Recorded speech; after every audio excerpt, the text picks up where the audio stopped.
नमस्कार। About India channel में मैं अनिल केसी आपका स्वागत करता हूं। अबाउट इंडिया चैनल का वास्तविक उद्देश्य भारत की संस्कृति और विरासत से परिचय कराना है और इसमें हम लोग पर्वों की श्रृंखला भी लेकर आए हैं। और उस पर्व की श्रृंखला में जो प्रमुख पर्व हैं वो प्रमुख पर्व जो है वह हम लोगों ने लगभग चर्चा जो है वह कर ली है। और अब जो है वह हम लोग कुछ जो है वह उसके आधार पर यानी प्रमुख पर्वों के जिसकी लोकप्रियता थोड़ी सी कम है उन सब पर्वों के बारे में भी जानने का प्रयास कर रहे हैं। थोड़ी थोड़ी जो है संक्षिप्तता से जानकारी हासिल करेंगे। ऐसे ही पर्व में हम लोग एक बात करते हैं नरक चतुर्दशी। नरक चतुर्दशी पर्व क्या है? तो ये नरक चतुर्दशी पर्व जो है वह क्या है इसके बारे में तो देखिए क्या है कि जो कार्तिक मास होते हैं यानी जो हिंदू कैलेंडर है, हिंदू कैलेंडर का कार्तिक मास की जो अमावस्या होती है उसमें दीपावली जो मनाई जाती है।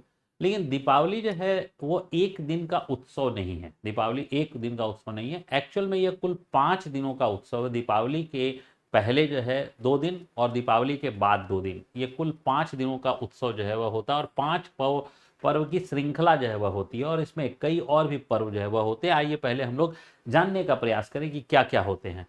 तो कार्तिक माह कृष्ण पक्ष की त्रयोदशी, इसको जो है वह हम लोग धनतेरस जो है वह कहते हैं, धनतेरस। तो धनतेरस के बारे में भी वीडियो जो है बना हुआ है।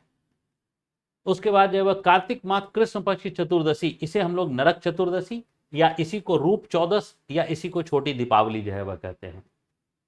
इसके बाद कार्तिक माह जो है कि कृष्ण पक्ष की अमावस्या को हम लोग जो है वह दीपावली मनाते हैं, दीपावली पर्व है। और कार्तिक माह की जो है वह कृष्ण पक्ष जो है वह ये दोबारा लाइन जो है वह हो गया। कार्तिक मास की शुक्ल पक्ष की प्रथमा और इसके हम लोग गोवर्धन पूजा या गोधन कहते हैं। और कार्तिक मास के शुक्ल पक्ष द्वितीया जिसे भाई दूज। तो देखिए पहला जो है वह पर्व जो है वह ये हो गया, दूसरा पर्व जो है वह ये हो गया, तीसरा पर्व दिवाली। तो दिवाली के पहले 2 पर्व हो गए और फिर दिवाली के बाद जो है फिर से शुक्ल पक्ष प्रथमा और शुक्ल पक्ष द्वितीया को 2 पर्व जो है गोवर्धन पूजा गोधन या भाई दूज और जो है चित्रगुप्त पूजा जो है वह कहते हैं। तो इस प्रकार से कुल 5 पर्वों की श्रृंखला जो है वह है। इसमें से हमारे जो है वह चैनल पर लगभग सभी के वीडियो जो है वह डले हुए हैं और आज हम लोग नरक चतुर्दशी की चर्चा कर रहे हैं। तो देखिए जो पौराणिक कथा है उन पौराणिक कथाओं के अनुसार से जो है वह हम लोग देखें तो भगवान श्री कृष्ण जो थे उन्होंने एक अत्याचारी राक्षस था जिसका नाम था नरकासुर। नरकासुर का वध इसी दिन किया था और इसी के कारण यह जो है वह नरक चतुर्दशी के नाम से जाना गया।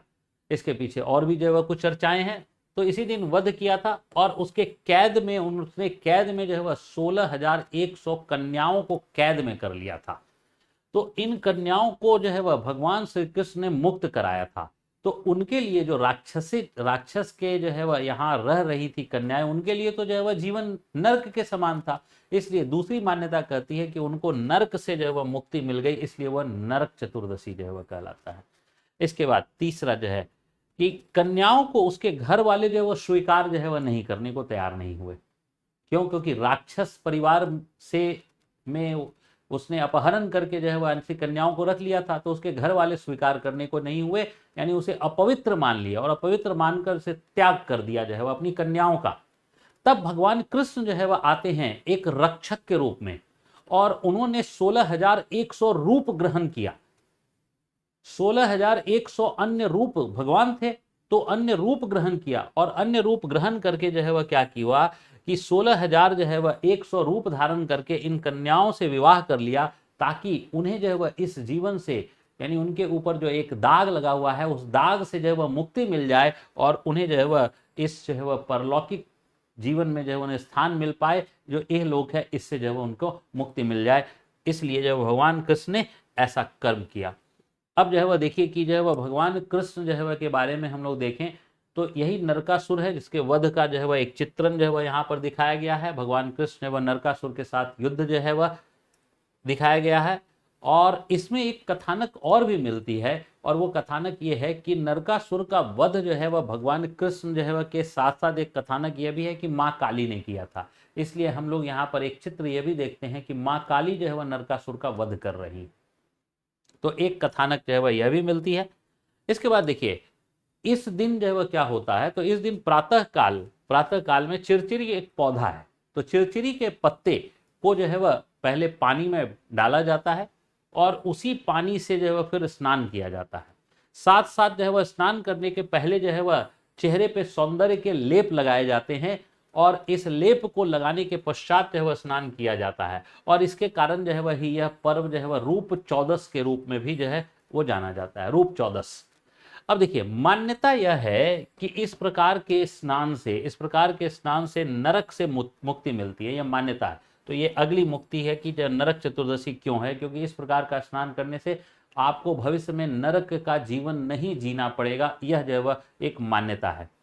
और रात्रि काल में, इसी दिन नरक चतुर्दशी के रात्रि काल में एक दीप दान किया जाता है और यह दीप दान जो है वह क्या होता है, तो यमराज के सम्मान के लिए होता है।